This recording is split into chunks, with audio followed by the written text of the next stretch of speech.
the podium. And what about this for a stat as well? Ducati has not been defeated in a Grand Prix or a sprint since May the 25th. Last year, the latest Fabio won the Catalan Grand Prix sprint. And that was only because Pecco Bagnaia dumped it on the last lap. 280 days, 9 months and 4 days since Ducati were last beaten in MotoGP. What can the likes of Jack Miller and Ayako, the rookie sensation, do from the second row of the grid? Pedro Acosta, always a fast starter. He'll be aggressive, firing from row 3 in 7th place. Keep an eye on Marco Bezzecchi as well. A flashing Q2 this morning at turn 3. Dumped him on the back of the 3rd row in 9th. He's got a good race pace. And also gets set for an unforgettable moment. What a day in the life of Songkyak Chantra, as he is about to create history and be the first Thai rider ever to race in MotoGP. Here we go then. How's the nerves at home? How are the nerves for our front row starters? The Marquez brothers and Pecco Bagnaia. 93 versus 73 versus 63. We're all set to go almost in 2025. The countdown almost complete. The butterflies will still be jangling inside those stomachs. We finally then get the green flag waving at the back. The riders being held in at the front. Here we go then. We're about to get underway in 2025. It's lights out and we're racing in the sprint here in Thailand. We're underway in MotoGP in 2025. It's a great start from top position by Marc Marquez. Pecco Bagnaia aggressive on the inside of Alex Marquez, immediately up to his 2nd place. Ayagura in a stunning start. He's already at 1 place from 5th to 4th. But Marc Marquez has made the dream launch here. He's already got half of the right and through the chasing back into turn 3. And Bagnaia slipped back to 3rd spot. The funny thing was, Ayagura didn't actually have a great start. He just went right around the outside of at least 2 riders into turn 1 to move up to 4th. The riding ran an absolute stinker off the line. I was watching him with Bezzecchi, lifts up the rear tyre. He's down towards the back of the field. Yeah, he's in 19th place. He's already lost 9 or 10 places. As Norman then he goes in really hard into turn 4. That's not going to work out for the Italian. Briefly through he was on Ayagura. Yeah, Bezzecchi's got through quickly on Bastianini, but he's up into 18th place. But a shocking start for Bez. Yeah, there's the rear tyre now. There's right behind him. I think it was near on the Honda. Had to dodge around him, and he's also dropped places down to 13th. Marquez already putting some distance between himself and his younger brother Alex, who's trying to keep pace. If anything, Bagnaia's got his hands full with Ayagura rather than looking at what's ahead of him. Yeah, now this is what Alex Marquez and Pecco Bagnaia would have feared. Clear tracking for Marc Marquez. He has threatened all weekend. If he can get to front early, he has got the pace, he's got the potential to start breaking away here. What a first lap in MotoGP. Welcome to MotoGP, Ayagura. He's going to finish his first ever racing lap here in the sprint in 4th place. Right on the coattails of the double world champion. With Jack Miller just behind him, so they've swapped places off the line. Morbidelli next from Quartararo 7th. Then a couple of KTMs. Wasn't a good first lap for Pedro Acosta. He's not the lead KTM. That's Brad Binder up from 14th to 8th. Yeah, Binder's always aggressively on that very first lap. He's done so again. Into turn 3, then the field going. Binder sideways, motocross, supermoto style, almost charging the back of Fabio Quartararo, who's been up with him mobile in the first part of this sprint. Quartararo fired away in the factory Yamaha from 10th. He's up to 7th. Further progress for Marco Bezzecchi. He's up to 16th now. He's past the other Tech 3 KTM of Maverick Vinales. But any hope of sprint points now looks a far possibility for Marco Bezzecchi. He is playing catch-up big time. Yeah, nightmare factory of brilliant debut then so far for Bezzecchi. We mentioned, didn't we, on the wall that he's had top 5 pace all weekend. Rafa Fernandez has dropped out the points, but he started 8th. He's back in 12th spot, so he's gone the wrong way as Ayagura's track cast teammate. Watching the gap between Marc and Alex Marquez. It's 6/10 of a second. He's qualified just a 10th up on his lap. But Alex Marquez is putting some serious distance to himself. And Pecco Bagnaia, who cannot go with the front 2 at this stage, is already a second behind Alex Marquez. Yeah, we're kind of relying at the moment on Alex Marquez trying to make a battle this, aren't we? At the front, on board with Acosta. Hard on the brakes into the tight first gear. Turn 12, down to about 75 kilometres an hour. This is the battle raging between Morbidelli and Miller. This is for 5th place. Marc Marquez, fastest rider. No great surprise there on circuit. A 1:29.911. Only a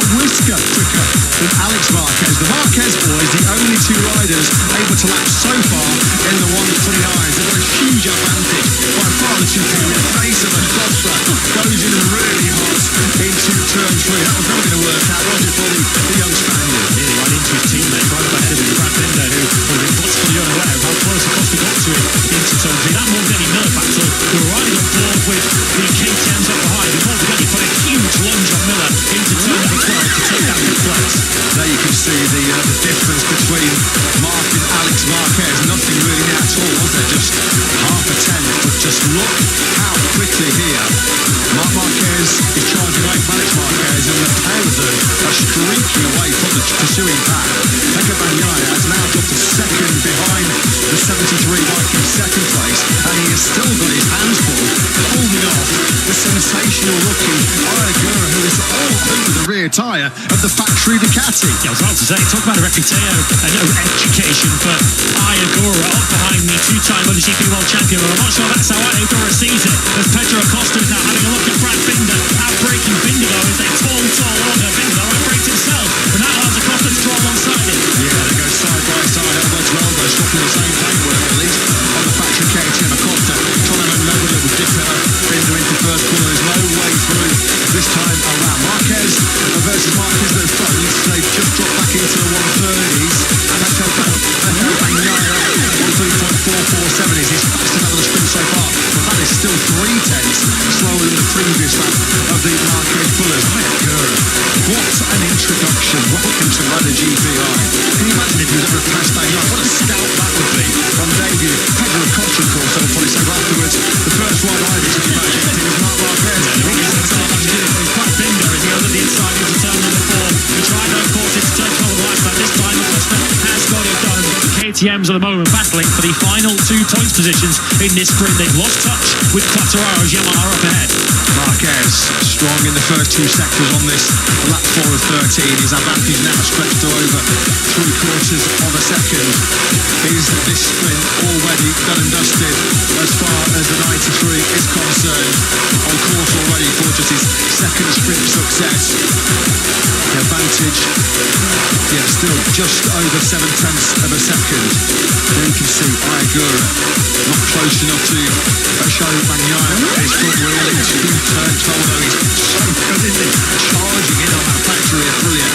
He is not shy, is he? He's not lacking confidence on an RFGP machine at all, is he? Personal best for Pecco Bagnaia though last time round, 130.189. He's now on the pace of the 2 Marquez brothers up ahead of him. The horse may well have bolted though. He's the thick end of 2 seconds behind his teammate who leads, but Bagnaia is at least now on race leading pace. He's warming to the occasion. He's got no choice because Ayagura, he's been pressured into a 130.1 because he's seeing on his pit board +0.79, which I don't think he would have expected coming into this first Grand Prix week. And as you mentioned pre-sprint, what Ayagura here is learning, racing wheel to wheel, bar to bar with the best in the world is going to be so crucial. So much expertise and knowledge he's gaining here. Absolutely brilliant. Further down, we've got points scoring play. Here's Bezzecchi. Let's go replay this. 9th place on the grid, and he goes snaking left. I think it was Dwyer who did a really good job of rewarding him, wasn't he? That was a nightmare start for Marco Bezzecchi. He's getting eaten alive on that run down to turn 1. Eventually, he was to surrender 10 places through the first split. 9th to 19th for Bezzecchi. He is putting together a pretty decent recovery mission at the moment. As you can see, he's now at 13th place. So watching him here now on screen, he's ahead now of Fabio Di Gianantonio. The next rider ahead is Raul Fernandez. The problem Bezzecchi's got though is to get up to the points, he needs to gain another 2 seconds or so. But his last lap was a 130.2. He's as quick as the leaders in clear air, Bezzecchi.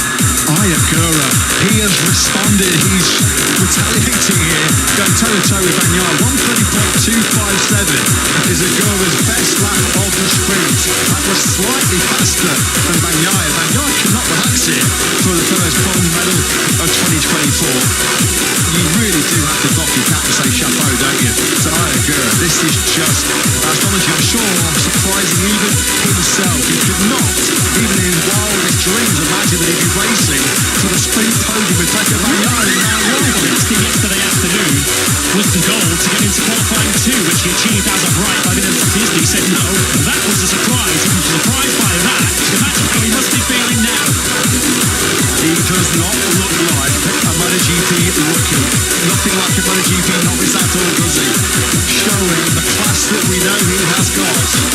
Bagnaia still hear Aguirre's approval behind him, just knows that he is right on his case. At the front, Marc Marquez, or Alex Marquez rather, in danger of slipping over. Bagnaia on that previous lap was faster than Aguirre by 3,000ths of a second. Nothing at all between one of the most experienced riders in MotoGP and a flat-out rookie in MotoGP and a flat-out rookie. Both of them were quicker than Alex Marquez in the end, but only by a tenth and a half. Alex Marquez is better in the second half of the lap for sure than he is in the first half of it, but it's going to be a gap worth keeping an eye on. We're only at half sprint distance, of course, in this Saturday battle. 13 laps of this sprint. We have 6 of them to go. Alex Marquez can't rest on that second place because Bagnaia will already know at this early stage of the year he needs to maximise the points and make sure that Martin will get too far ahead of him. The thing is, though, there's no signs of Aguirre actually spiking off the pace at all.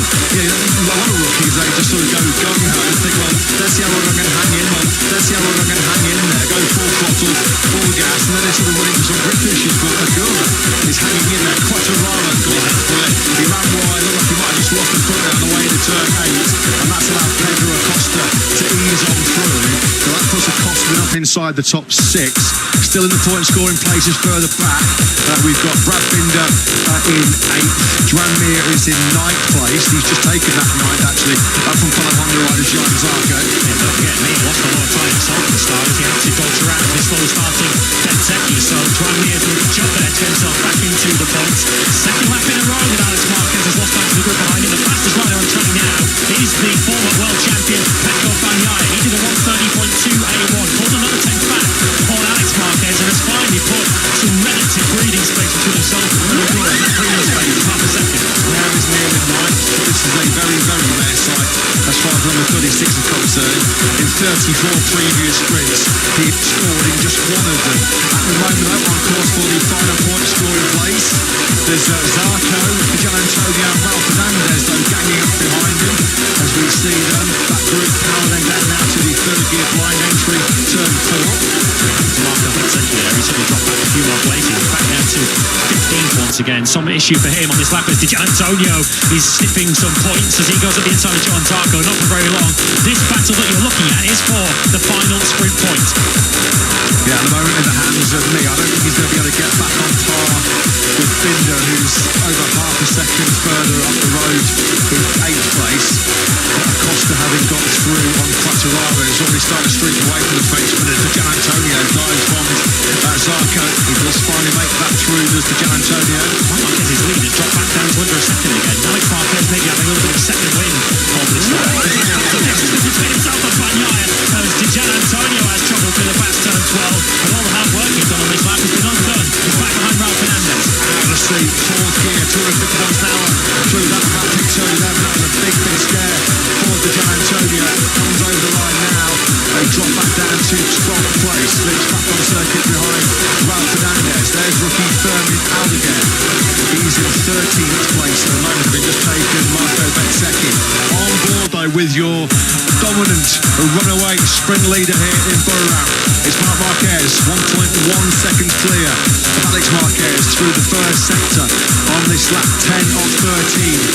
4 to go and the fairy tale well and truly on course, isn't it, for Marquez?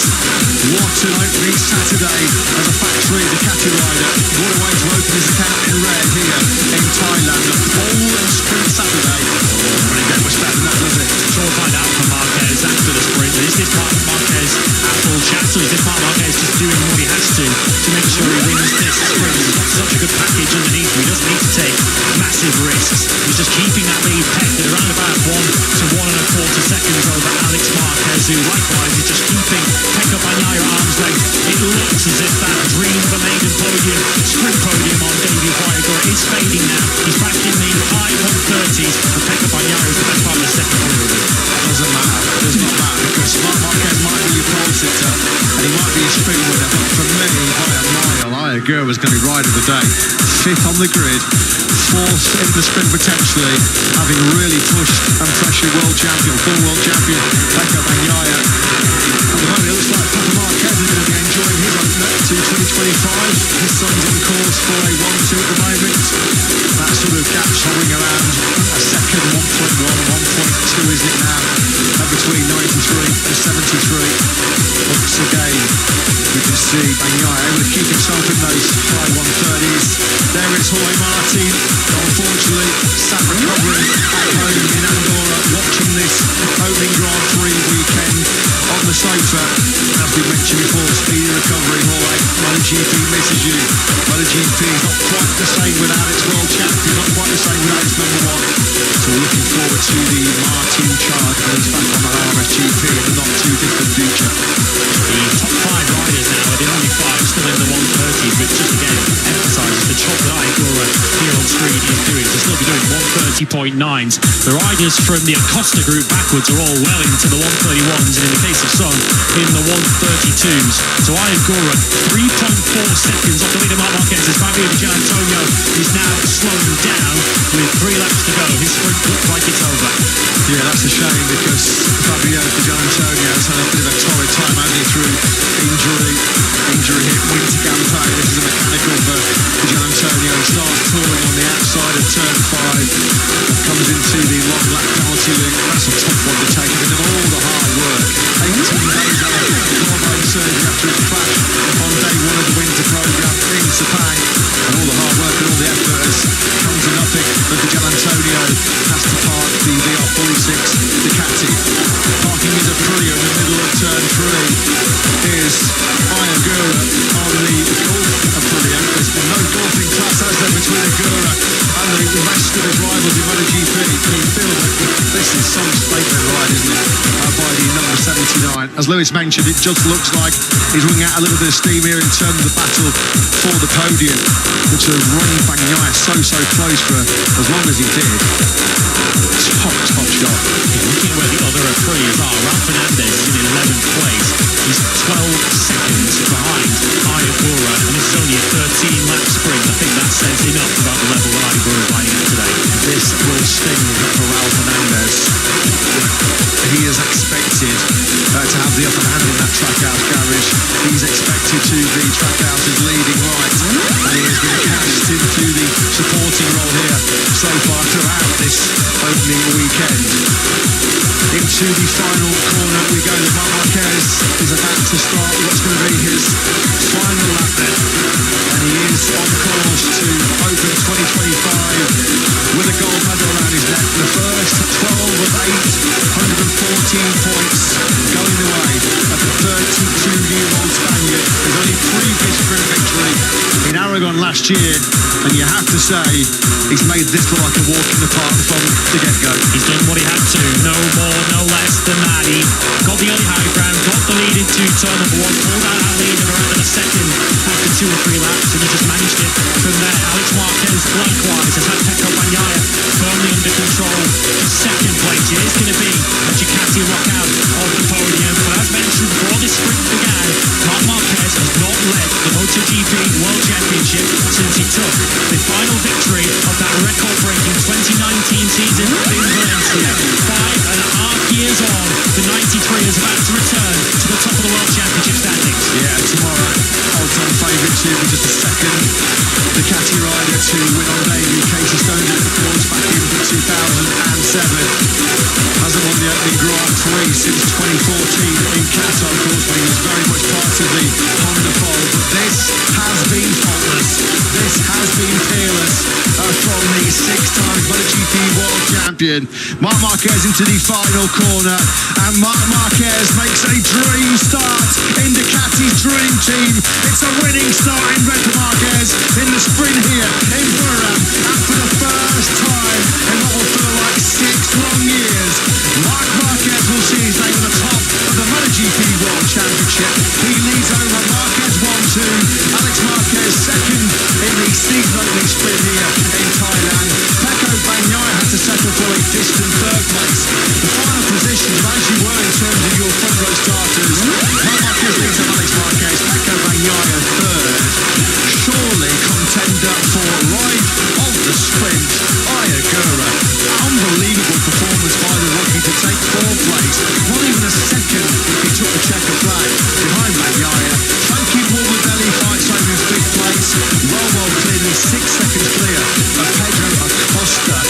Demoralising day for KTM. Acosta nearly 12 seconds behind Marc Marquez.